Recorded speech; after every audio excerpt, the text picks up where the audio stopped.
Chapter 44. Junior wins a bag of tears. Sam picked that moment to show up. She shouldered through the crowd, her headscarf pulled low over her face. Her jacket was dusted with ash as if she spent the night in a chimney.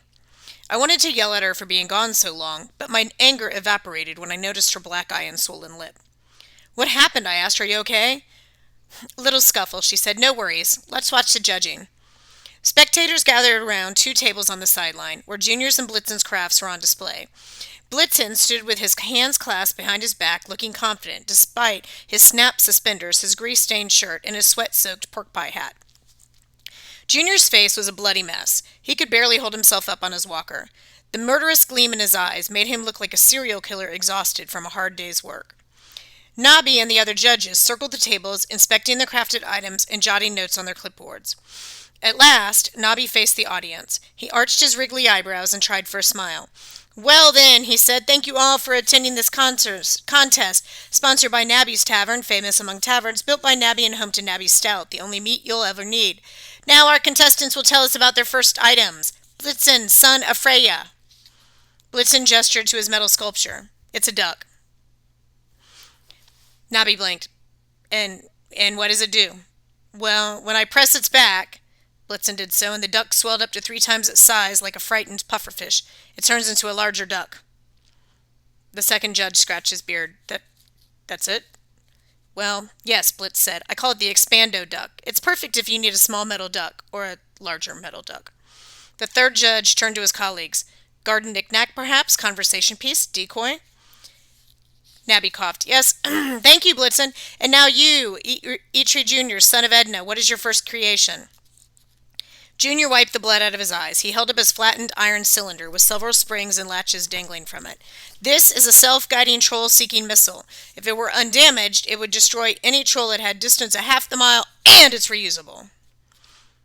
The crowd murmured appreciatively. But does it work?" said the second judge. "No!" Junior said. "It was ruined on the final hammer stroke. But if it did work..." "But it doesn't," observed the third judge. "So what is it at the moment?" "It's a useless metal cylinder," Junior snarled, "which isn't my fault." The judges conferred and scribbled some notes. "So in the first round," Nobby summed up, "we have an expandable duck versus a useless metal cylinder. Our contestants are running very close indeed. Blitzen, what is your second eye? What is your second item?"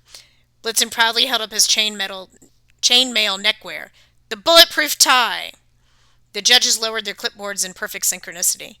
"What?" asked Nobby. "Oh, come now," Blitz turned to the audience. "How many of you have been in the embarrassing situation of wearing a bulletproof vest without a matching bulletproof tie?" In the back of the crowd, one dwarf raised his hand. "Exactly," Blitzen said. "Not only is this accessory fashionable, but it will stop anything up to a 30.06 round. It can also be worn as a cravat."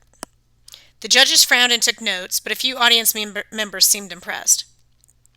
They examined their shirts, maybe thinking about how underdressed they felt without a chain mail neckpiece. "Junior," asked Nobby, "what is your second work of craftsmanship?" "The Goblet of Infinity!" Junior gestured to a misshapen hunk of iron. "It holds limitless amounts of any liquid, great for road trips through waterless wastelands." Nobby pointed with his pen. It looks a bit crushed." "Stupid horsefly again!" Junior protested. "It bit me right between the eyes. Not my fault if an insect turned my brilliant invention into a slag heap." "Slag heap," Nobby repeated, jotting on his clipboard. "And Blitzen, your final item." Blitzen held up a glittering length of woven metal fabric. "The chain mail vest, for use with a 3-piece suit of chain mail. Or if you want to dress it down, you can wear it with jeans and a nice shirt." "And a shield," Hearthstone offered. "Yes, and a shield," Blitzen said. The third judge leaned forward, squinting. "I suppose it would offer some minor protection if you were stabbed in the back at a disco, for instance." The second judge jotted something down. "Does it have any magic abilities?" "Well, no," Blitz said, "but it's reversible. Silver on the outside, gold on the inside, depending on what jewelry you're wearing or what color armor." "I see." Nobby made a note on his clipboard and turned towards Junior. "And your final item, sir?" Junior's fist trembled with rage. "This is unfair! I've never lost a contest. All of you know my skills. This meddler, this poser Blitzen has somehow managed to ruin my..." Eitri Jr., son of Edna," interrupted Nobby. "What is your third item?" He waved impatiently at the furnace. My third item is in there, and it doesn't matter what it was because it's now a boiling sludge. The judges circled and conferred. The crowd shifted restlessly. Nobby faced the audience. Judging has been difficult. We have weighed the merits of Junior's boiling sludge, slag heap, and useless metal cylinder against the chainmail vest, bulletproof tie, and expando duck. It was a close call. However, we judge the winner of this contest to be Blitzen, son of Freya. Spectators applauded. Some gasped in disbelief. A female dwarf in a nurse's outfit, possibly Bambi, famous among dwarf nurses, passed out cold. Hearthstone jumped up and down and made the ends of his scarf do the wave. I looked for Sam, but she was hanging back at the edges of the crowd. Junior scowled his fists as if deciding whether to hit himself. Fine, he growled. Take my head. I don't want to have to live in a world where Blitzen wins crafting contests. Junior, I don't want to kill you, Blitzen said. Despite his win, he didn't sound proud or gloating. He looked tired, maybe even sad. Junior blinked. You don't? No. Just give me the earrings and the rope you promised. Oh, and a public admission that my father was right about Gleipnir all along. You should have replaced it centuries ago. Never, Junior shrieked. You impugn my father's reputation. I cannot... Okay, I'll get my axe, Blitzen said in a resigned tone. I'm afraid the blade is a little dull.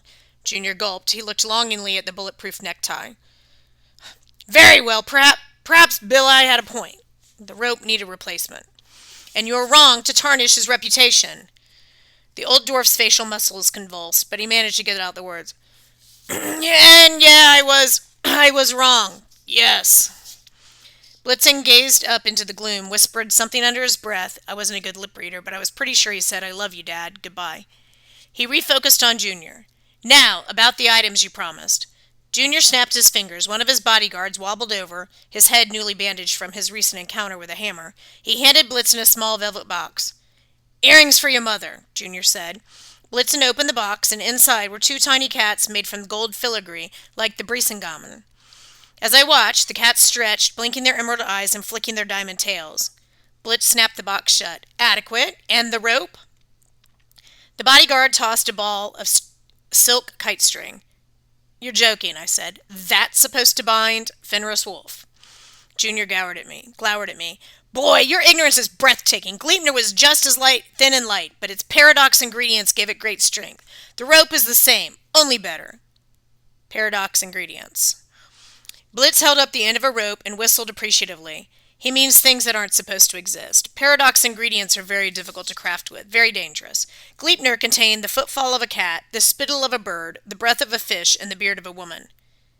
To know if that last one is a paradox, I said. I mean, Crazy Alice down in Chinatown had a pretty good beard. Junior huffed. The point is, this rope is even better. I call it Andaski, the adversary, and it's woven with the most powerful paradoxes in the 9 worlds. Wi-Fi with no lag, a politician's sincerity, a printer that prints, healthy deep-fried food, and an interesting grammar lecture. Oh yeah, I admitted those things definitely don't exist. Blitz stuffed the rope in his backpack. He took out a pouch of tears and handed it to the old dwarf. Thank you, Junior. I consider our bargain complete, but I would ask one more thing. Where is the island of Fenris Wolf? Junior hefted his payment. If I could tell you, Blitzen, I would. I'd be happy to see you ripped apart by a wolf like your father was, but alas, I don't know.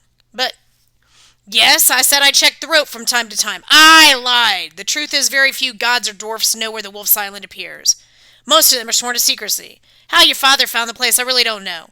But if you want to find it, the best person to ask is Thor. He knows, and he has a big mouth. Thor, I said. So where do we find Thor? I have no idea, Junior admitted. Hearthstone sighed. Ugh. Sam might. She knows a lot about the gods. Yeah, I turned. Sam, get over here. Why are you lurking? The crowd parted around her. As soon as Junior saw her, he made a strangled squawk. You! It was you! Sam tried to cover her busted lip. I'm sorry, have we met? Don't play innocent with me. Junior scooted forward on his walker, his flushed scalp turning his gray hair pink. I've seen shapeshifters before. That scarf is the same color as the horsefly's wing. And the black eye is from where I swatted you. You're in league with Blitzen. Friends, colleagues, honest dwarves, kill these cheaters. I was proud that the 4 of us responded as a team, in perfect unison, like a well-oiled combat machine. We turned and ran for our lives.